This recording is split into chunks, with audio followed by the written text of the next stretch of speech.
we don't have a bigger threat in my memory, and this is my 15th session in the Florida Senate, we don't have a bigger threat to the tourism industry than what you're facing this year. You know, I don't understand it, other than we have some young men in the House who want to run for higher office and who have read a lot of books about government and have, you know, a philosophy a little different than some of ours, and they've come up with this term corporate welfare, and they think advertising for tourists is somehow or another corporate welfare. Well, you know, I try to look a little deeper into some of these issues than what you read in the book, and so we have a little different attitude than they have in the Florida Senate. I'm very, very happy to have a couple of my colleagues from the Florida Senate here today. Senator Wilton Simpson, our majority leader, you're going to hear from after me.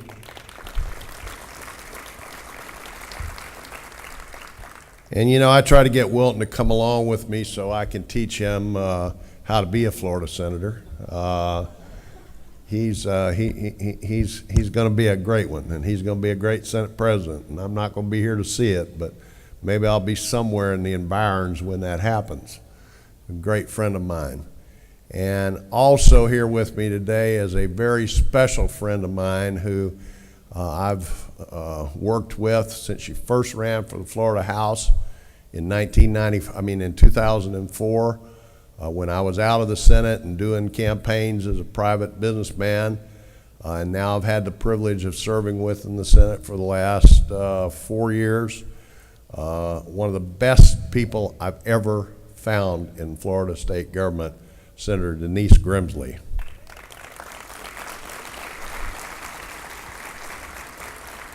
Senator Grimsley comes from Sebring or Wauchula or Bowling Green or Zolfo Springs or somewhere over there, and there's not a lot of tourists over there, but she's always been very supportive of everything we try to do, despite the fact that there's more cows than tourists in her district. And Denise, you're going to be hearing a lot more about Denise over the next year or two, and she's just a wonderful public servant, and I'm very pleased that she's here with us today. You know, you have an important job while you're here today, and it's up to you to help us educate our colleagues in the legislature on the importance of the tourism industry in Florida. Now, you know, I would think that wouldn't take a lot of educating, because I would think that just the knowledge of the sheer fact that 1.4 million Floridians make their living for themselves and their families in the tourism industry is proof enough. But some people are kind of hard-headed, and you need to go see them today. You need to talk to them about, you know, what tourism industry means and what specifically Visit Florida means to your businesses and in your communities. I am very hopeful that we turned the corner on Visit Florida from the day the House proposed to just eliminate Visit Florida. And I was quoted in the newspaper saying that was the dumbest idea I'd ever heard in all my years in Tallahassee.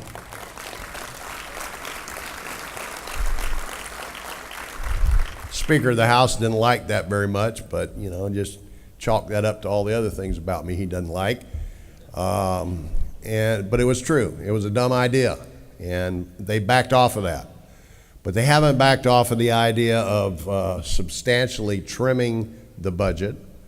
They haven't backed off of the idea of handcuffing, you know, Visit Florida in the way it operates to make it, you know, like a government agency. Well, you know, the problem with term limits is that a lot of people don't remember that it used to be a government agency. And it was we Republicans in 1996 who took it out of government and made it a public-private partnership, because we thought that private industry does a better job than government. And now we've come all the way back around. And that's the problem with term limits, because those people weren't here. I happen to be here. Those people weren't here, and they don't remember where we came from with both Visit Florida and Enterprise Florida. Used to be the Florida Department of Commerce. And it used to have a bunch of pencil-pushing bureaucrats in a building right by the Capitol there that were responsible for it, instead of entrepreneurs, instead of people who actually know how to make a living in the industry, like your board of Visit Florida, like, you know, people like Gene Prescott, who've actually, you know, made a living in the industry, know what the heck they're doing. And we had state bureaucrats who were making all those decisions. And I don't want to go back to that day. So it's important to make the rounds today. And I want to give you just a little bit of an advice about it.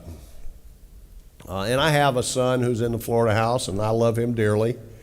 But he's in the Florida House, and he's voted on this, and the Florida House has already voted on this issue. You're not going to change anybody's mind, anybody's vote that they took. Spend your time in the Senate. See the senators that represent your area.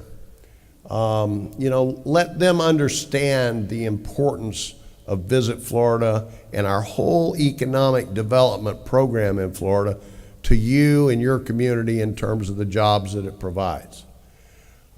We have a state economist, and that state economist is appointed jointly by the House and the Senate. Governor doesn't have anything to do with her appointment. Every year, they do an analysis of the return on investment of the various state economic development programs. This year, they did an analysis, and they found out that in Visit Florida, with Visit Florida, we get a 3.2 to 1 return on investment on every dollar we put into Visit Florida. Now, what that means is $3.20 of tax money, direct tax money. We're not talking about second or third hand impact. We're talking about direct tax return on investment in the advertising in Visit Florida. We get $3.20 back for every dollar we spend. Now, what that means is that if we don't have that, if we reduce our spending on Visit Florida, we have less tourists, then who's going to have to make up the difference in those taxes? We are. And I don't think the average legislator up here understands that we're going to have to make up the difference in the road building funds and in funds for school and mental health, things like that. We're going to have to make that up. And it's a very short-sighted viewpoint. You know, you in the industry understand the importance of the tourism industry. We know that we have other states to compete with, and if we unilaterally disarm in Florida, other states aren't going to disarm, and other states are going to go after people that are used to coming here. And just in my time in the Senate, in the last 6 years, we've gone from 82 million people a year to 112, 113 million people a year. And that's a big increase. And I think that you run into Governor Scott today, I hope you'll tell him thank you, because he's put it all out on the line. He's not holding anything back in this fight.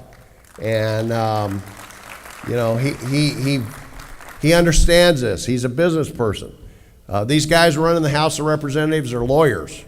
They're not business people. They've never made a payroll. They've never paid a workers' comp premium. And so it's a little different perspective, and we need to express our appreciation to the governor. I'm with him all the way down the line, all the way to the end. And many of my colleagues in the Senate are as well.